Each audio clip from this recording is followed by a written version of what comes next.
اختلاف رائے کی گنجائش تھی نا وہ بہت تیزی اور خوفناکی سے ختم کی گئی ہے، اور جنرل عاصم منیر صاحب جو ہیں وہ پچھلے تمام فوجی ڈکٹیٹر سے ایک زیادہ خوفناک ڈکٹیٹر بن کر ابھرے ہیں۔ اور پچھلے دنوں واشنگٹن ڈی سی میں احمد نورانی صاحب جو کہ فیکٹ فوکس چلاتے ہیں، انہوں نے ان کی اقربا پروری کے اوپر کہ کس طرح سے انہوں نے اپنی بیٹیوں کو آفیشیل پاسپورٹ جاری کیے، ان کے ماموں اشفاق علی شاہ صاحب سی ڈی اے کے اندر تعیناتیاں کر رہے ہیں۔ یہ ایک انتظامی کرپشن ہے نا کہ آپ نے امور سلطنت ایک فوجی کے ماموں، جرنیل کے ماموں کے حوالے کر دیے ہیں۔ تو اس کے بعد پاکستان کی حکومت نے احمد نورانی صاحب کا یوٹیوب چینل پاکستان میں اس کا ایکسس بلاک کر دیا، یعنی کہا یہ جاتا تھا کہ یہ دیکھو کہ تمہیں کس پر تنقید کی اجازت نہیں ہے، وہی تمہارے حقوق غصب کر رہا ہے۔ اور جب یہ بات ہم اپنے پاکستانی بھائیوں کو بتانے کی کوشش کرتے ہیں تو پھر ہمیں کہا جاتا ہے کہ تم غدار ہو، تم غدار ہو۔ اور مجھے پھر رفیع رضا کا شعر یاد آتا ہے کہ مڑ مڑ کے ہم نے اسی خاک وطن کو دیکھا، ورنہ جاتے ہوئے غدار کہاں دیکھتے ہیں۔ ہمیں آپ کو اور مجھے کیا ضرورت ہے کہ ہم دن رات پاکستان کے حالات پہ کڑیں؟ ہم بڑے مزے سے شام کو مرل لائٹ پی سکتے ہیں، ہم باربیکیو کر سکتے ہیں، ہم موسیقی سن سکتے ہیں، ہم جو زندگی کے دیگر انٹلیکچوئل پرسوٹس ہیں ان کو فالو کر سکتے ہیں۔ لیکن اگر ہم اپنی مٹی سے جو کہ وہاں ہزاروں سالوں سے موجود ہے، اس کے اوپر جو بھی آپ نیشن سٹیٹ کا کپڑے پہنا دیں، اگر ہم اس کے حالات کے لیے ہمارا دل دکھتا ہے، اس کا مطلب ہے کہ ہمارے اندر سوچنے سمجھنے والا اور محبت کرنے والا انسان زندہ ہے طاہر صاحب۔ جی ٹھیک کہا آپ نے، اور آپ نے بات کی پاکستان کے موجودہ سپہ سالار کی، چیف آرمی سٹاف کی۔ میرے لیے وہ بھی اتنے اہم نہیں ہیں، کیونکہ پاکستان کی فوج کے سارے جرنیلوں کا 1920 کے ساتھ یہی معاملہ رہا، اسی طرح وہ بہیو کرتے رہے۔ اپنی زندگیاں انہوں نے بالکل مختلف انداز سے گزاری، اور جہاد فی سبیل اللہ کے رنگ میں وہ دوسرا رنگ پیش کرتے رہے۔ وہ تو ایسا ہی چلے گا۔ میرا معاملہ، یقین کیجئے، میرا کنسرن وہ بھی نہیں ہے۔ میں تو ان سب کو جانتا ہوں، کوئی نیا جرنل بھی آ گیا تو مجھے اندازہ ہے کہ وہ پرانے ٹریک ریکارڈ کو آگے لے کے چلے گا۔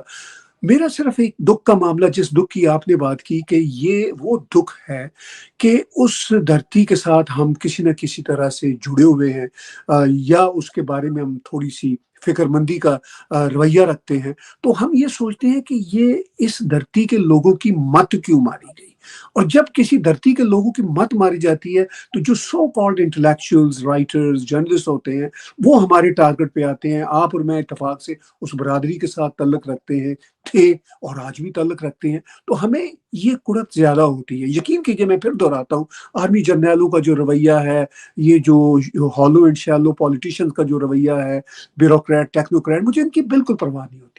مجھے افسوس ہوتا ہے کہ جو ہمارے ہی ساتھی، جو ہمارے طرح لکھتے ہیں اور کامن سینس کا دعویٰ بھی کرتے ہیں، لیکن وہ پھر عصمت چغتائی نے کہا تھا، عصمت چغتائی کو منٹو نے کہا تھا، میں یہ میسوجینس اسٹیٹمنٹ دینا نہیں چاہتا، لیکن مذاق میں انہوں نے کہا تھا کہ آخر تم بھی عورت نکلی۔ جو آپ نے پیچھے بات کی کہ یہ سارے رائٹر بھی اندر سے وہ زید نکلے، وہ جو مجھے اس کا نام بھول رہا ہے۔ تو کیا یہ آپ کا میرا کامن سینس والا نیریٹو کہیں پہ بائی کرتے آپ کو نظر آتے ہیں؟ مجھے لگتا ہے کہ سر جو اس میں فیئر آف ایلینیشن ہے نا، وہ ایک بہت بڑا ڈیسائسو کردار ادا کرتا ہے۔ اور دوسری بات یہ ہے کہ ہمارے جو دانشور حضرات پاکستان کے اندر رہتے ہیں، تو سر ان کو نہیں پتا ہوتا کہ کب ان کی بجلی کاٹ دی جائے گی، کب ان کی گیس کا کنیکشن منقطع کر دیا جائے گا۔ وہ واک سے واپس آ رہے ہوں گے تو پیچھے گاڑی کے ٹائر چرچرائیں گے، اور اس کے بعد انہیں ویکو ڈالے میں بٹھا کر انہیں ہمیشہ کے لیے غائب کر دیا جائے گا۔ تو یہ جو ڈر اور خوف ہے، اس نے بھی پاکستان کے لبرل اور دانشور طبقے کو چپ رہنے کے اوپر مجبور کیا ہے۔ لیکن میں آپ کی توجہ پاکستان کی جو نئی آسماں جہانگیر ہیں، ایمان زینب مزاری کی جانب دلوانا چاہتا ہوں، جو کہ شیریں مزاری کی صاحبزادی ہیں اور پاکستان میں سول رائٹس کے لیے، مسنگ پرسنز کے لیے ہمیشہ آواز اٹھاتی ہیں۔ اس ساری وار مونگرنگ کے دوران میں نے ان کے سوشل میڈیا ہینڈل سے ایک بھی بیان نہیں دیکھا۔ یعنی ان کی یہ جو چپ تھی وہ ساری اس وینم سپٹنگ کے اوپر بھاری تھی جو کہ پاکستان کے اندر رائٹ ونگ کے دانشوروں نے، رائٹ ونگ کے اینکرز نے کی. یعنی ایمان زینب مزاری کو پتا تھا کہ اگر وہ اس وقت پاکستانی فوج پہ تنقید کرے گی تو اسے غدار قرار دے دیا جائے گا. لیکن وہ اسلامک پیراڈائم کے اندر کہتے ہیں نا کہ ایمان کا آخری درجہ برائی کو دل میں برائی جاننا ہے. تو مجھے لگتا ہے کہ ایمان زینب مزاری نے اس ایمان کے آخری درجے کا مظاہرہ کرتے ہوئے پاکستان ملٹری کی یہ جو آکیوپنسی ہے، میں جب پاکستان میں پروگرام کرتا تھا تو میں نے ایک دفعہ غلطی سے نہیں، جان بوجھ کے میں نے لائیو پروگرام میں مقبوضہ کشمیر کی طرح پاکستان کو بھی مقبوضہ پاکستان کہہ دیا، جس پر سر لوگوں کا فون آ گیا اور بڑی مشکل سے پھر میری جان خلاصی ہوئی، بات جو ہے نوکری تک چلی گئی تھی. تو یہ اتنا مائنوٹلی پاکستان کی میڈیا کو مانیٹر کرتے ہیں. آپ مودی صاحب کے اوپر 100 الزامات لگائیں، ہندوتوا کے اوپر لاکھ الزامات لگائیں. سر ایک بات پر غور کیجئے گا کہ جب ویتنام کے اوپر امریکہ نے 60s میں حملہ کیا اور پھر ارلی 90s میں عراق وار اور اس کے بعد پھر ارلی 2000s میں افغانستان اور عراق وار، تو اس وار ایفرٹ کے خلاف واشنگٹن ڈی سی میں، شکاگو میں، لاس اینجلس میں، یورپین کیپٹلز کے اندر لاکھوں افراد نے مظاہرہ کیا. تو اس وقت تو کسی امریکی کو، کسی صلاح الدین ایوبی نے آ کر نہیں بتایا کہ سپہ سالار کی مخالفت کرنا یا عین جنگ کے دوران جنگ کی مخالفت کرنا غداری کے زمرے میں آتا ہے. اپنی اوپینین ایک سویلائز سوسائٹی کے اندر سامنے رکھنا جو ہے وہ ایک سویلائز سوسائٹی کی علامت ہوتی ہے. اور طاہر صاحب جس طرح سے مریدکے کے اندر جو ٹارگٹس ہٹ کیے گئے تھے، ان ٹارگٹس کو پاکستانی پرچم میں لکڑی کے تابوتوں میں لپٹا کر جس طرح سے حافظ عبد الرؤف کی امامت میں ان کی نماز جنازہ پڑھائی گئی اور پیچھے آئی جی پنجاب کھڑے ہیں، پیچھے آپ کے ملٹری کے آفیسرز کھڑے ہیں، پیچھے آپ کے سیاستدان کھڑے ہیں، تو پاکستان کی جو ریاست ہے اس نے دنیا کو یہ پیغام دیا کہ ہمارے یہ جو اسٹریٹجک ایسٹس ہیں جن کو دنیا دہشت گرد کہتی ہے، ہم ان کی پشت پناہی سے پیچھے نہیں ہٹیں گے. اب as a thought experiment Tahir صاحب، آپ نے بھی ایک عمر گزاری ہے، میں آپ سے ایک سوال پوچھنا چاہتا ہوں کہ پلیز میری اس بات کو کلیریفائی کی. مجھے ابھی تک اس سوال کا واضح جواب نہیں ملا. میری کچھ سسپیشنز ہیں کہ امریکہ پاکستان میں ریمنڈ ڈیوس کو چھڑوا سکتا ہے، امریکہ پاکستان میں پشاور میں ایئر بیس لے سکتا ہے، بڑا بیر کی شمسی ایئر بیس لے سکتا ہے، جیکب آباد ایئر بیس لے سکتا ہے، وہ جو کچھ چاہیں وہ کروانا چاہیں پاکستان کے اندر کروا سکتے ہیں. تو کیا وہ پاکستان کی ملٹری کو یا آئی ایس آئی کو مجبور نہیں کر سکتے کہ وہ مولانا مسعود اظہر کی مسجد سبحان کی پشت پناہی سے پیچھے ہٹ جائیں، یا وہ حافظ سعید کی مسجد القرا کی یا چبرجی لاہور میں مسجد قادسیہ کی پشت پناہی سے پیچھے ہٹ جائیں؟ تو کیا کہیں نہ کہیں عالمی طاقتوں کی بھی مرضی شامل ہے تاکہ انڈیا کی جو ریجنل پاور ہے اس کو ایک چیک دیا جا سکے؟ طاہر صاحب جی، آپ نے بڑا اہم سوال اٹھایا، اور میں جیو پالیٹکس کا طالب علم ہوں اور کچھ تھنک ٹینک کے ساتھ کام بھی کرتا ہوں، تو مجھے ان چیزوں کا کچھ اندازہ ہے. وہ اندازہ یہ ہے کہ امریکہ کو پاکستان جیسے ملکوں کے آمروں سے یا وہاں کی جو اتھارٹیز ہوتی ہیں ان سے ہمیشہ کچھ نہ کچھ کام کروانے ہوتے ہیں. جی تو وہ اس کام کروانے کے چکر میں وہ ان کو لیوریج دیتے ہیں جس سے امریکہ کو کوئی پرابلم نہ ہو. مثال کے طور پر اگر حافظ سعید پہ، حالانکہ امریکہ نے خود باؤنٹی رکھی ہوئی ہے، لیکن جرنیلوں نے یقینی طور پر امریکہ کو شورٹی دی ہوگی کہ جناب یہ آپ کے کسی نقصان کے لیے موجود نہیں ہے، آپ اس کی چنتا نہ کیجیے، ہم آپ کو یقین دہانی کرواتے ہیں. اسی لیے حافظ سعید یا مولانا اظہر مسعود وغیرہ سے امریکہ کو براہ راست کوئی بڑا نقصان نہیں ہوا سوائے ڈینیل پرل کے قتل کے. وہ ایک واقعہ تھا جن میں یہ لوگ انڈائریکٹلی انوالو تھے، مگر جو ایک مین اس کا کردار تھا وہ تو ایک برطانوی پاکستانی جہادی تھا جس کا میں نے ذکر اپنے ناول الپاکستان میں کیا ہوا ہے. تو اب سچویشن یہ کہ یہ جو جیو پالیٹکس کے یہ جو کھیل ہے یہ بہت ڈرتی ہیں. آج ہی آپ نے دیکھا کہ پریزیڈنٹ ٹرمپ نے سعودی عرب میں بیٹھ کے سیریا کے اوپر سینکشنز کس طرح لفٹ کی ہیں، اور جبکہ سیریا اس وقت القاعدہ کے جتنے سابقہ لیڈرز ہیں ان کی گرفت میں ہے. جس طرح ان کو اقتدار میں امریکنز، نیٹو اور ٹرکی یہ لائے، وہ کھیل ہم سب نے دیکھا. یہ سارا چلتا رہتا ہے. اس کے باوجود میں ریڈیکل لیفٹس کی طرح امریکہ کے خلاف بھی کبھی نہیں ہوا. میں امریکہ ہر مہینے آتا ہوں، مجھے ایز اے کینیڈین میرے مجھ گھر سے سے بھی ملیے گا اس دفعہ تو جی 45 منٹ کی ڈرائیو پہ ہے میرے گھر سے نیاگرا فال. تو مطلب میرے لیے امریکہ میرا گھر ہے. Pakistani citizenship by the way میں نے 2000 میں ریووک خود ہی کی تھی. میں نے کہا تھا میرا کوئی تعلق نہیں ہے، میں صرف اور صرف کینیڈین رہنا اور مرنا چاہتا ہوں. خیر، تو یہ جو آپ نے ایک بنیادی سوال پوچھا، میں اس کا جتنا جواب دے سکتا تھا وہ یہ ہے کہ یہ آپ بھی سمجھتے ہیں یہ جیو پالیٹکس کی کمپلشنز ہیں اور دیشوں کے اپنے اپنے انٹرسٹ ہوتے ہیں. امریکہ جیسی سپر پاور کو یہ دیکھنا ہوتا ہے کہ یہ چھوٹے سے مسئلے کو ہم کیسے اگنور کریں جس کا ہمارے اوپر کوئی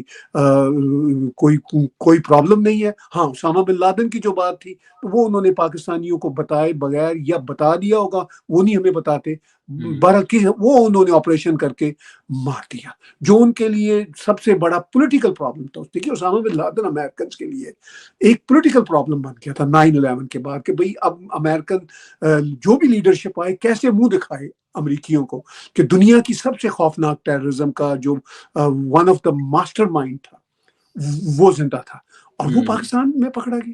9/11 کی میں آپ کو کہتا ہوں کہ جو پلاننگ ہے وہ پاکستان افغانستان میں ہوئی اور اس وقت افغانستان پاکستان کے کنٹرول میں تھا. تو اس میں بھی کوئی اچنبے والی بات نہیں. امریکنز بھی اس معاملے کو سمجھتے ہیں، لیکن امریکنز کو بڑے کام کرنے ہوتے ہیں، وہ چیزوں کو یاد بھی رکھتے ہیں اور بھول بھی جاتے ہیں. یہ میں نے اپنے تھنک ٹینک کے حوالے سے کئی دفعہ بڑی بڑی رپورٹس میں سر دیکھا. آپ نے بالکل میرے ہی جو خدشات تھے ان کو آپ نے تقویت دی ہے، اور مجھے لگتا تھا کہ ایسا ہی ہے، ورنہ عالمی آشیرواد کے بغیر جو ہے پاکستانی جرنیلوں کے لیے یہ ممکن نہیں ہے کہ وہ اس طرح کے دہشت گردوں کو سپورٹ کریں. سر ایسے میں یہ جو ترکی کا کردار ہے کہ ہم عالم اسلام کے رکن ہونے کی حیثیت سے پاکستان کے ساتھ کھڑے ہیں، آذربائیجان والے ہاتھ ہلا رہے ہیں، چائنا جو ہے وہ ہاتھ ہلا رہا ہے، ملیشیا جو ہے ہاتھ ہلا رہا ہے، حالانکہ چائنا خود ایتھیسٹ ہے، اور چائنیز جو ویپنری ہے وہ اس وقت غزوہ ہند کا وہ بنی ہوئی ہے، سارا اس کا ایمونیشن بنی ہوئی ہے. لیکن جو ترکی پاک بھارت جنگ میں پاکستان کو سپورٹ کر رہا ہے، اس کے استنبول کے جو اپنے ہوٹل اور کلبز ہیں وہ انڈین ٹورسٹ سے بھرے ہوئے ہیں. جو آذربائیجان پاک انڈیا جنگ میں پاکستان کو سپورٹ کر رہا ہے، تو باکو کے اندر جو ہوٹل اور کلبز ہیں وہ انڈین ٹورسٹ سے اور ان کی مارکیٹس انڈین بزنس مین سے بھری ہوئی ہیں. چائنا کی ٹریڈ ریلیشنز نہ صرف انڈیا سے ہیں بلکہ اسرائیل سے بھی ہیں، جس کے خلاف آپ نے اپنے پاسپورٹ کے اوپر لکھ کے رکھا ہوا ہے. تو یہ ان سارے ملکوں کی مجھے سمجھ نہیں آتی کہ یہ پاک بھارت تنازع میں پاکستان کا ساتھ تو دیتے ہیں، لیکن بھارت کے ساتھ جو اپنے تئیں معاملات ہوتے ہیں ان کو پوری طرح سے برقرار رکھتے ہیں. تو کیا پاکستان کے لوگ بے وقوف ہے طاہر صاحب؟ انہیں یہ جو فیکٹس سامنے کے فیکٹس ہیں نظر نہیں آتے؟ دیکھیے پاکستانی جو جنتا ہے، جو عام جنتا ہے بچے، وہ تو کسی کھاتے میں نہیں ہے، وہ تو مطلب ان کے پاس کسی قسم کی کریٹیکل تھنکنگ نہیں ہوتی. ابھی ہم پیچھے بات کر رہے تھے کہ پاکستان کی ایون جو لبرل ایلیٹ انٹلیکچوئلز ہیں، آپ نے کچھ نام بھی لیے، وہ خاموش ہے. میں ان کی خاموشی کی وجہ سمجھ سکتا ہوں. اگر وہ خاموش رہے نا تو بہت جی اچھا ہاں، ہے، لیکن جی وہ ہاں، بولتے ہیں. جب وہ جی ہاں، بولتے ہیں تو کھلتے ہیں. اچھا تو لیکن زیادہ میرا مزاح کا خیز لگتے ہیں. لیکن میرا پرابلم وہ نہیں ہے. میرا پرابلم وہ دوست ہیں جو آپ کے کینیڈا میں رہتے ہیں، جو میرے کینیڈا میں آپ کے امریکہ میں رہتے ہیں، جو یو کے میں رہتے ہیں، جو یورپین دنیا میں رہتے ہیں اور پاکستان جاتے بھی کم ہیں. میں ان کے نام نہیں لینا چاہتا، میرے ذاتی طور پر بیشتر دوست ہیں، میرے پاس کینیڈا آتے رہتے ہیں، میرے سے جو خاطر توازی ہوتی ہے وہ میں کرتا رہتا ہوں. لیکن جب وہ اب میں نام لیے بغیر ایک کریکٹر نے لکھا، بڑے میرے ٹیلی ویژن پہ میں نے ان کے انٹرویو کیے کئی بار، اور انہوں نے لکھا بھی کہ عاصم منیر تم ہنستے ہوئے کتنے اچھے لگتے ہو، اگر تم مارو گے انڈینز کو تو پھر تو تم ہمیں اچھے لگو گے. ایسے ایسے کریکٹر، ایسے ایسے خواتین و حضرات ہیں میں جن کے ساتھ رابطے رہے. اب ذہنی طور پر میں نے ان کے ساتھ بھی رابطہ توڑ دیا. یعنی جو پاکستان میں ہیں، آپ نے ایمان نظاری صاحبہ کی بات کی، بعد میں شاید کوئی ٹویٹ آئی، میرا وہ مسئلہ بھی نہیں ہے، وہ بیچاری کام کر رہی ہیں، آئی کین انڈرسٹینڈ جو ان کے اوپر پریشر آ سکتا ہے. شاید میں بھی پاکستان میں رہتا ہوں تو شاید خاموشی اختیار کر لوں، ایمان کے تیسرے درجے پہ آ جاؤں، اگرچہ میرے لیے ایمان وان کوئی مسئلہ نہیں ہے، it's none of my business. میرے لیے میرا کانشیس ہی میرا ایمان ہے. لیکن وہ سب کچھ اپنی جگہ پہ. لیکن جو پاکستان سے باہر بستے ہیں